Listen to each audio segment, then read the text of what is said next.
In this example, we're going to be finding the exact values of our trig expressions. And I already went ahead and labeled my triangles in preparation for these questions. So let's go ahead and take a look at part A. We have sine squared of 60 degrees plus tangent squared of 45 degrees. So let's go ahead and start by finding sine of 60 degrees. Remember that that's our opposite side over our hypotenuse, and I'm going to be using this triangle up here on top. Our opposite side from 60 is going to be radical 3, and our hypotenuse is 2.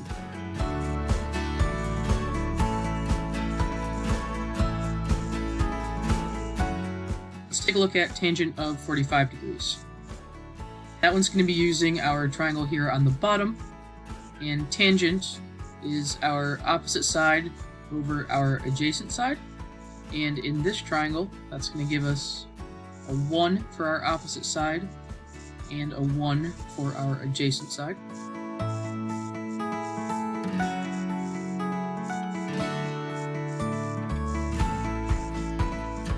And then we can go ahead and square each of those pieces, and then we'll go ahead and add them together. So let's take a look at the radical 3 over 2, and we want to square that. That means we're going to be multiplying it by itself.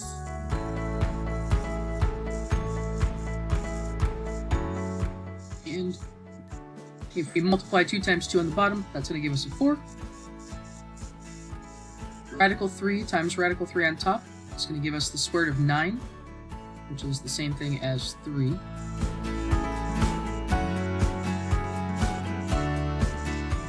And 1 divided by 1 is a 1, and 1 squared is the same thing as 1. So if we add these together, we're going to get a final answer here of 7/4. Now let's go ahead and take a look at part B. This one is sine of 60 degrees times cosine of 45. For sine of 60, we're going to be using our top triangle. We have our opposite side, which is radical 3,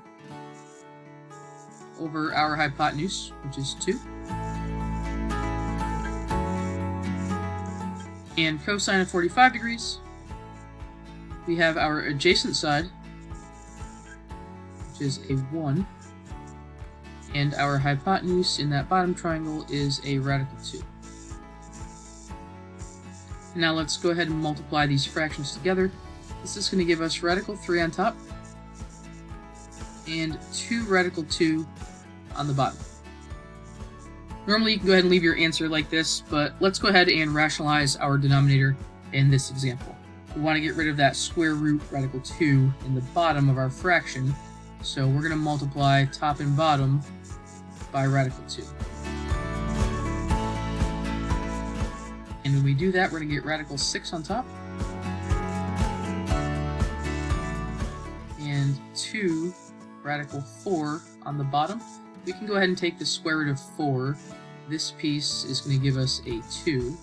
So 2 times 2 in our denominator will give us 4, and we have our radical 6 on top. So radical 6 over 4 is our final answer.